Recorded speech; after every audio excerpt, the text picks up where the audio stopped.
शलोम शलोम शलोम। प्रभु यीशु मसीह नासरी के नाम में आज हम पवित्र शास्त्र में से वो हिस्से को देखेंगे जिससे प्रभावित सारा संसार है।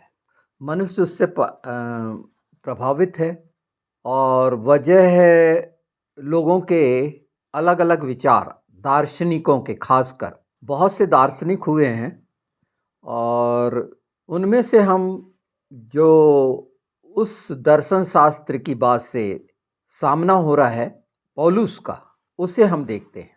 पर इस बात को देखने की और जानने और समझने के लिए उसके पहले अभी कल मेरा जो एक वीडियो रिलीज़ हुआ 23 तारीख को तमूज के संबंध में, उसमें एक बाय मिस्टेक हुई है शुरुआत की।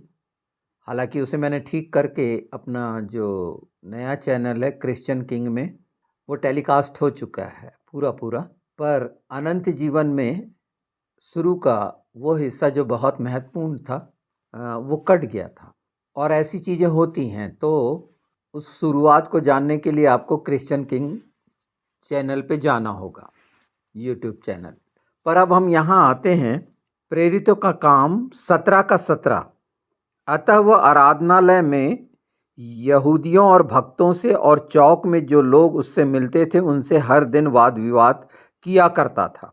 तब इपुकुरी और स्तोईकी दार्शनिकों में से कुछ उससे तर्क करने लगे। मतलब ये दो दार्शनिक जो हुए हैं प्रभु यीशु के 300 साल पहले जो विचारधारा थी उसको मानने वाले, और जो इसको एपिक्यूरियन विचारधारा है ये उसकी यूनानी दर्शन में, और जो ये सिद्धांत को मानते हैं सुखवाद के सिद्धांत को।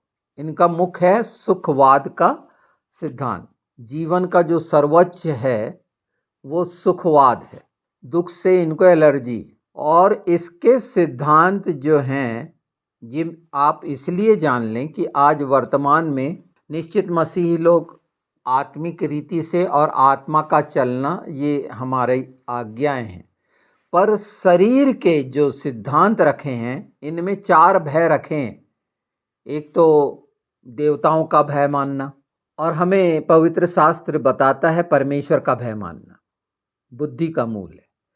तो आज जब हम इस बात को जान रहे हैं इनके दर्शन शास्त्र से, जो संसार का है उसमें असंतोष, दुख और उसका मूल कारण भय बताया गया।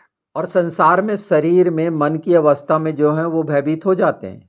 मृत्यु के भय से लोगों को दर्द और कष्ट का भय रहता है, भविष्य की अनिश्चितता रहती है। ये उनके मूल हैं। और ये एथेंस वासी जो हैं इस दर्शन को मानने वाले लोग, यहीं पर पौलुस है।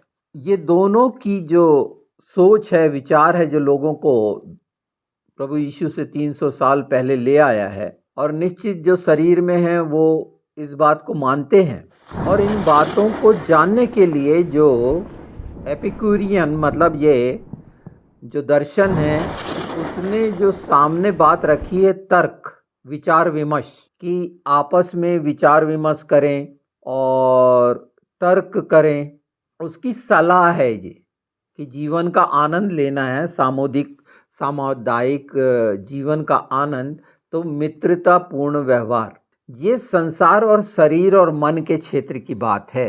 और नैतिकता पे जोर दिया जाता है, जैसे हम नैतिकता पे जोर देते हैं ना, पर नैतिक नहीं रहते हैं, क्योंकि ये सब बातें नैतिकता को दूर करती हैं। जो शरीर और संसार और मन में हमेशा बाइबल कहती है बुराइयां हैं, हाँ, पर जोर दिया जाता है इस तरह से तुम अपने आसपास सुख सुविधाएं जुटाओ, विचार विमर्श करो, तर्क करो इन बातों में। इसीलिए वहाँ पर जो पौलुस है, साथ साथ इस विचारधारा के साथ साथ हम उसे भी देखते चलें जो स्तोईकी विचारधारा जिसको हम बोल रहे हैं। स्तोईकी मतलब स्तोईक दर्शन। और ये भी सुख की तरफ, सच्चा सुख जो है, मानसिक शांति, अपनी भावनाओं पे नियंत्रण करना, ये सब बातें जुड़ी हुई हैं सोच विचार में, कि हम हर समय चिंतन करते रहें। ये सब शारीरिक है। इन दर्शनों के अनुसार प्रकृति के अनुसार जीना, विवेक के बारे में। अच्छा, इन लोगों ने 4 गुण बताए हैं, जिसमें साहस, बुद्धिमानी, न्याय और संयम, ये 4 बातें स्थायिकी दर्शन का है। आज पूरे समाज में इसी तरह की बातें फैली हैं और लोग ढूंढ ढांड इसी बात को करते हैं। प्रकृति के अनुसार कैसे जिएंगे तो दुनिया भर के उसमें निकाल दिए हैं। योगा से लेके बहुत सारी चीज़ें, भावनाओं को नियंत्रण करने का। और बाइबल जब साफ कहती है कि पाप के कारण विवेक जो है वो मरा हुआ है, तो ये और जीवित प्रभु यीशु में ही होता है। आत्मा के क्षेत्र में नहीं जानने के कारण ये शारीरिक मानसिक प्रयास जो है प्राण के, वो कर रहे हैं और इन बातों को अच्छा लगता है सुन के। मनुष्य अपनी कोशिशों से ताकत लगाना चाहता है और खुश होने की कोशिश करता है, तो हमेशा की शांति और खुश तो यीशु के पास। इस बात से वो अनभिज्ञ हैं। इसलिए अगर हम 17 में आगे पढ़ते जाएंगे प्रेरितों में, तो ये एक अनदेखे परमेश्वर को मानते हैं एथेंस वासी, और पौलुस उसी का सुसमाचार वहां सुना रहा है, इस बात को कि ये सब बातें जो तुम करते हो, ज्ञान की, बुद्धिमानी की, और ये सब अलग अलग भय से कैसे दूर होना, शांति कैसे पाएंगे, ये सब आज भी ये सब मनुष्यों में विद्यमान है, ये उनमें है ही और इसी पर उनका विचार चलता है। तो मैंने ये 2 दर्शन जो हैं, जो प्रभु यीशु के 300 साल पहले लोगों ने इसको माना है, और वास्तविक भय क्या है इससे वो अनजान है। वो जो मूर्तियों को, वहाँ तमाम प्रकार की मूर्तियाँ थीं यूनान में, जिसमें एक मूर्ति अनजाने ईश्वर की, तो ये भय के कारण उन मूर्तियों को बनाना। अच्छा, वेदी और मूर्ति में अंतर भी हम आने वाले समय में जानेंगे कि परमेश्वर ने वेदी किस बात को कही है और मूर्तियाँ किस बात को दिखाती हैं। ये सब हम अच्छे से जान गए हैं कि इसके पीछे छिपा हुआ वो कार्य है जो फॉलन एंजल्स का है, नेफिलिन्स का है, मतलब डीमन और डेविल स्पिरिट का है।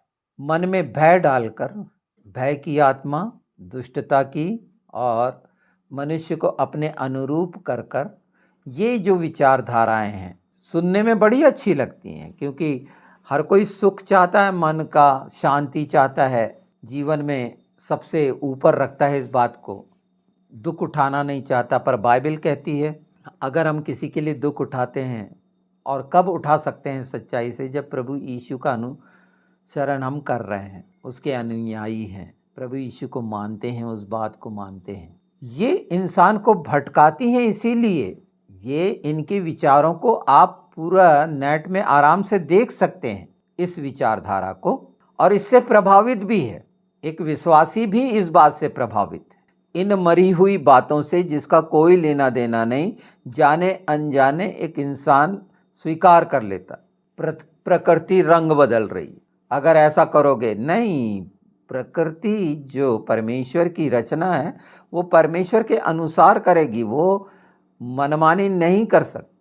हालांकि सब बातें जीवित हैं, पर भ्रमित करने के लिए।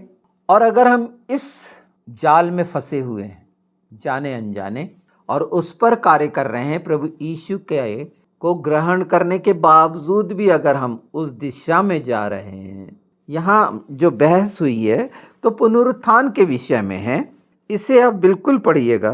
23 से मैं फिर भी पढ़ देता हूँ। पौलुस बोल रहा है, क्योंकि मैं फिरते हुए जब तुम्हारी पूजने की वस्तुओं को देख रहा था, तो एक ऐसी वेदी भी पाई जिस पर लिखा था अनजाने ईश्वर के लिए। इसलिए जिसे तुम बिना जाने पूछते हो, मैं तुम्हें उसका सुसमाचार सुनाता हूँ। जिस परमेश्वर ने पृथ्वी और उसकी सब वस्तुओं को बनाया, वह स्वर्ग और पृथ्वी का स्वामी होकर हाथ के बनाए हुए मंदिरों में नहीं रहता, न किसी वस्तु की आवश्यकता के कारण मनुष्यों के हाथों की सेवा लेता है, क्योंकि वह स्वयं ही सबको जीवन और सांस सब कुछ देता है। उसने एक ही मूल से मनुष्यों की सब जातियां सारी पृथ्वी पर रहने के लिए बनाई हैं, और उनके ठहराए हुए समय और निवास की सीमाओं को इसलिए बांधा है कि वे परमेश्वर को ढूंढें कदाचित उसे टटोल कर पाएं, तो भी वह हम में से किसी से दूर नहीं, क्योंकि हम उसी में जीवित रहते और चलते फिरते और स्थिर रहते हैं, जैसा तुम्हारे कितने कवियों ने भी कहा है, हम तो उसी के वंशज हैं। ये कवियों की आपने सुना होगा हर जगह पर, हमारे देश में भी कवियों का जो विचार ये दर्शन से जुड़ा हुआ, पर यही बात पौलुस बता रहा है सरल तरीके से कि हम तो उसी के वंशज हैं, ये सब मानते हैं। अतः परमेश्वर का वंश होकर हमें यह समझना उचित नहीं कि ईश्वरत्व सोने या रुपए या पत्थर के समान है, जो मनुष्य की कारीगरी और कल्पना से गढ़े गए हों। इसलिए परमेश्वर ने अज्ञानता के समय पर ध्यान नहीं दिया, पर अब हर जगह सब मनुष्यों को मन फिराने की आज्ञा देता है। पर अब मनुष्य की अज्ञानता चल रहा था, पर समय अब निश्चित आ गया, समय निश्चित किया गया। प्रभु यीशु के आगमन के बाद मन फिराव का जो ठहराया गया वचन का इस संसार में परमेश्वर का आगमन, इसीलिए ये बात रखी गई कि पिछला जो अज्ञानता में था, जो तुम लोगों के अनुसार चलते थे, पर अब वो समय नहीं है।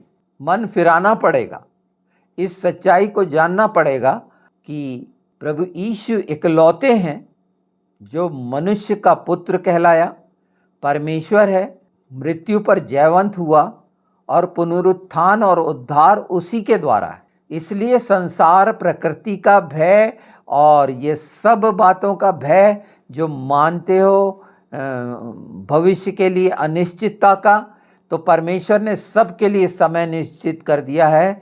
कोई भी उस समय के पहले नहीं उसके जीवन में मृत्यु आएगी, वो समय निश्चित है। शरीर की मृत्यु आएगी पर पुनरुत्थान है। यही समझाने की, गवाही देने की कोशिश की जा रही है पौलुस के द्वारा, क्योंकि ये तर्क करने वाले, इन्हें बताया गया है ना, तर्क करो, विचार विमर्श करो, जीवन के सुख के लिए सुख चाहते हैं। वो सोचते हैं कि वो जीवन जी रहे हैं, जबकि मृत्यु निश्चित है, तो जितना समय मिला है सुख में बिताएं। ये विचारधारा जो चली आ रही थी अज्ञानता के कारण, क्योंकि वो प्रकट नहीं हुआ था जो प्रकाश है, जो वचन है। और वचन जो शुरू से था, मूसा को दी गई, यहूदियों ने उस बात को आगे नहीं बढ़ाए थे, रोक दिए थे, अपने तक सीमित कर लिए थे परमेश्वर के वचन को। और इसीलिए अलग अलग विचारधाराएं जो चली आ रही थीं, लोगों ने अपने अपने ईश्वर बना लिए थे, लोगों ने अपने अपने राज्य बना लिए थे। इसीलिए तो वो 7 किंगडम थी ना, बेबीलोनियन और ग्रीक किंगडम, रोमी किंगडम, ये सब जो बाइबल में आई हैं 7 किंगडम, और 8वां भी उसमें में से निकलना है, क्योंकि ये सब विचारधाराओं का एक संकलन है ये 7, और जिसमें बहकावा है शैतान के द्वारा, जो अभी भी बहका रहा है। इसी बात को समझाने के लिए कि ये हमारे जीवन में तो नहीं है। अगर ये हमारे जीवन में नहीं है तो हम, जो परमेश्वर यीशु ने बोला मरकुस 13 में, हम अपने कपड़े लेने लौट जाएंगे, हम ऊपर से नीचे उतर आएंगे, हम पहाड़ों पर भागना नहीं चाहेंगे। प्रभु यीशु ने कह दिए कि खैर मनाना कि वो ठंड के दिन ना हो। ये कितना, इसे तो अंडरलाइन करके रखना चाहिए कि कितनी भयानक ठंड होगी ये। जो उत्तरी गोलार्ध में रहते हैं, नॉर्थ पोल पर, वहाँ की ठंड कितना नीचे जाता है, मतलब इतना ठंडा हो जाएगा, इंसान क्या होगा। हम सिर्फ इसी तरह से ना समझ लें उसे कि ठंड के दिन ना हो, ये हम अपने इंडिया की ठंड ना समझ लें। जैसे साधारण तरीके से 3 दिन मिस्र में अंधेरा था, तो वो घना अंधेरा था, यानी हिलडुल तक नहीं समझ सके थे मनुष्य 3 दिन तक, और अपनी जीभों को अपने दांतों तले दबा लिए थे। मतलब कितना कष्टकारी यहाँ आगाह कर रहे हैं। हम उसको देख लेते हैं। पहले मैंने ये समझना जरूरी था कि पौलुस किस लोग को फेस कर रहा है। आज सेवकाई में प्रभु के जन इसी बात को फेस कर रहे हैं कि इनमें से निकल आए। ये शरीर की विचारधारा है, संसार की विचारधारा है, शैतान की विचारधारा है जो शरीर के लिए सुख तलाशती है। और जब शरीर के लिए सुख की आवश्यकता होती है तो उसमें व्यभिचार पनपता है, पाप पनपता है। हम देख लेते हैं 13 को, मरकुस 13 में प्रभु यीशु उन अंतिम समयों के लिए यहाँ साफ साफ चिन्ह दिखा रहे हैं, बता रहे हैं। और हमने उसके पहले समझ लिया कि कौन लोग प्रभु की आज्ञा का पालन नहीं करेंगे। 14 से हम देखते हैं, मरकुस 13:14। अतः जब तुम उस उजाड़ने वाली घृणित वस्तु को जहाँ उचित नहीं वहाँ खड़ी देखो, पढ़ने वाला समझ ले। तो ये बात दानियल में बड़ी स्पष्ट कही गई है। अगर हम दानियल 9:27, दानियल 11:31, दानियल 11:31 और 12:11 देखें, दानियल 12:11, जिसे पढ़ लेना चाहिए, इसी बात को दिखाता है, घृणित वस्तु को। हम पढ़ते हैं आगे। तब जो यहूदिया में हो वे पहाड़ पर भाग जाएं, जो छत पर हो वह अपने घर से कुछ लेने नीचे न उतरे और न भीतर जाए, और जो खेत में हो वह अपना कपड़ा लेने के लिए पीछे न लौटे। उन दिनों में जो गर्भवती और दूध पिलाती होंगी उनके लिए हाय हाय, और प्रार्थना किया करो कि वह जाड़े में न हो, क्योंकि वे दिन ऐसे क्लेश के होंगे कि सृष्टि के आरंभ से जो परमेश्वर ने सृजी है अब तक न तो हुए और न कभी होंगे। यदि प्रभु उन दिनों को न घटाता जो कोई प्राणी भी न बचता, परंतु उन चुने हुए के कारण जिनको उसने चुना है उन दिनों को घटाया। उस समय यदि कोई तुमसे कहे देखो मसीह यहाँ है या देखो वहाँ है, तो प्रतीति ना करना, क्योंकि झूठे मसीह और झूठे भविष्यवक्ता उठ खड़े होंगे और चिन्ह और अद्भुत काम दिखाएंगे कि यदि हो सके तो चुने हुओं को भी भरमा दें। पर तुम चौकस रहो, देखो मैंने तुम्हें सब बातें पहले ही से बता दी है। पहले से ही बता दी है। ये हमने शुरुआत करी, भरमाने वाले, ये भटकाने वाले दर्शन, झूठी भविष्यवक्ता, जो जिस तरह से शैतान कर रहा है, इनमें से निकलकर कितने लोगों का बताते हैं ना, नेस्त्रादम्स और ये और वो, और मैं उनके नहीं, पर यहाँ पर पौलुस उस दर्शन को बता रहा है, उनके दर्शनों को बता रहा है, वो दार्शनिकों के, जो उनके दर्शन शास्त्र हैं और उनकी मूल बात क्या है। अगर उसमें कोई पड़ा हुआ है, उन्हीं बातों में उलझा हुआ है मसीह का रहते हुए, तो ये 3 बातों को वो फॉलो नहीं करेगा, उसकी आज्ञा नहीं मानेगा। वो पहाड़ों की तरफ सुरक्षित होने को नहीं भागेगा, वो अपने पर भरोसा रखकर लड़ने के लिए योजना बनाएगा या दुनिया भर का करेगा, वहाँ से नहीं निकलेगा। भाग जाना मतलब उस जगह से हट जाना। वो काम दोबारा जो छत पर है, मतलब ऐसी जगह वो नीचे ना उतरे, मतलब वो सुरक्षित जगह पर है, वो नीचे ना उतरे, कपड़े लेने ना जाए, खेत वाले वापस ना आए, मतलब उन बातों में जो संसार की है, जो सुख सुविधा की है, उसके लिए वापस मत लौटो। उसका पूरा का पूरा मतलब ये है कि जो तुम जिसमें फंसे हुए हो, सब कोई अलग अलग कहीं ना कहीं किसी चीज में फंसा रहता है, उसका लगाव रहता है, और उसमें समय बर्बाद नहीं करना, क्योंकि वो नहीं सह पाएंगे जो उस समय का कष्ट है, इतना भयानक होगा। मैंने जो जाड़े का बताया, ठंड का, वो इतनी भयानक होगी। सोचिए, एक गर्भवती के लिए जब प्रभु यीशु ने अपना दुख व्यक्त किया है, हाय हाय, तो कितनी पराकाष्ठा होगी उस गर्भवती के लिए। बच्चा पैदा करना, जनने में कितना कष्ट होगा उसे, कहीं ज़्यादा, मतलब न कभी हुआ न कभी होगा। कितना भयानक। क्यों? उस समय के लिए तो बहुत सी बातें ऐसी हैं कि अगर हम प्रभु यीशु के वचन के अनुसार विश्वास करने वाले उद्धार हैं, इन चीज़ों में से निकल आएं। इन बहसों में हमको नहीं पड़ना है। उनने जो अपने शास्त्रों में डाल दिए प्रभु यीशु के 300 साल पहले, उसमें बहस बहस बहस, ये करो वो करो और संसार मुंह हिलाओ जीभ हिलाओ, मरे हुए आत्मा के साथ और नाना प्रकार की।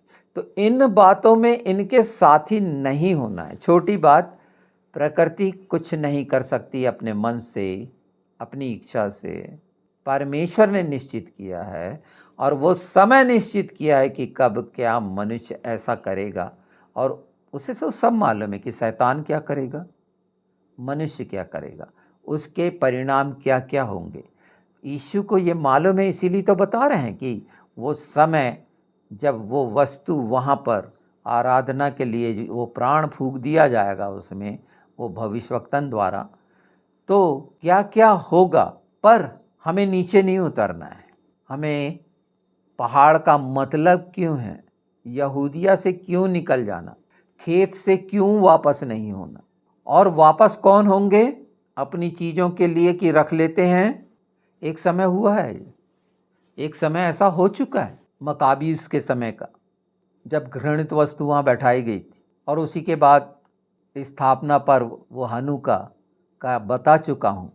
तो ये बातें जो हम जान रहे हैं, पूरी बात का तात्पर्य यह है, पवित्र आत्मा हमारे लिए इस बात को रख रहे हैं कि हम उन तर्क विचार विमर्श में ना पड़ें इन जैसों के।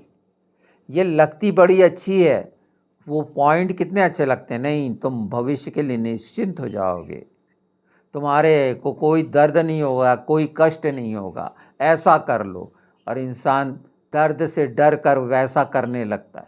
हमें जो शिक्षा मिली है प्रभु की, यीशु के लिए दुख उठाना, कि हम आत्मा की संपूर्ण शांति और आनंद में, अगर हमने ये मान लिया और तैयार हो गए, तो वो शांति जो इन लोगों की समझ से परे है, वो स्वयं यीशु हमारे जीवन में आ जाएगा और वो सारी चीज़ें पूरी करेगा और भटकने से हम बच जाएंगे। पर अगर हमारा ध्यान इन्हीं बातों पर लगा रहा जो संसार का है, उसी बात से भयभीत होते रहे, ये भयभीत करने का है, जीवन को बड़ा अच्छा बनाने का। बहुत सुंदर, आप पढ़ेंगे इन विचारों को तो बोलेंगे क्या सुंदर बातें मैंने शुरू में बताए, वो खूब अच्छी लगी होंगी, क्योंकि वो शरीर की है, संसार की है, शैतान की है, नाश की है। जीवित वचन साफ बोलता है, इनका इनकार करो और इन बातों से पलटो। इससे कहीं सुंदर हमेशा का आनंद, हमेशा का जीवन परमेश्वर के वचन में रहा है, जो है उसका आनंद लो, उसमें आनंदित हो, उसे जानो पहचानो। उस अनदेखे परमेश्वर को उन्हें बता रहा है पौलुस, और प्रभु यीशु ने बता दिए कि अगर हम उनमें फंसे रहेंगे तो अंतिम समय में निश्चित धोखा खा जाएंगे, रुक जाएंगे। प्रभु का आगमन होगा, चले जाएगा, और दुख तकलीफ़ों का वो भयानक स्थिति आनी है जो मनुष्य कल्पना भी नहीं कर सकता। तो इन चीज़ों पर हमें ध्यान देना चाहिए, उन बातों को महत्व नहीं देना चाहिए जो मनुष्य के द्वारा है। इनके दर्शन शास्त्र बहुत सारे रखे रह गए हैं और कुछ नहीं हुआ और नाश होते चले गए। और इसी कारण तो यूनानियों ने भी प्रभु यीशु को स्वीकार करा कि सच्चाई जहाँ है, सच के साथ रहेंगे तो सब तरह की संतुष्टि, सब प्रकार की खुशियाँ, सब प्रकार का आनंद उसके अनुग्रह में होगा, क्योंकि उसकी धार्मिकता है कि वो अपने लोगों को बचाने आया। नाश वो होंगे वो जो उसका विरोध करते हैं और संसार और शैतान के साथ रहकर अपने उपाय करते हैं। वो कंगाल, दरिद्र, भिखारी, भूखे, नंगे हैं।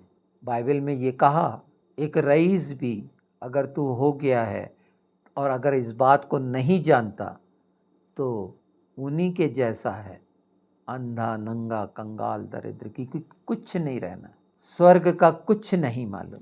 तो ये जो प्रभु यीशु ने सच्चाइयाँ सामने रखे हैं, ये पूरी होनी है। हमें जो बाढ़ जोना, तो इस सच्चाई को समझते हुए कि संसार की इन तमाम चीज़ों को, शिक्षाओं को, जो बड़ी लुभावनी है और कहा गया है कि ऐसे लोग आएंगे और ऐसे ऐसे भी काम करेंगे कि चुने हुओं को भी भरमा दें।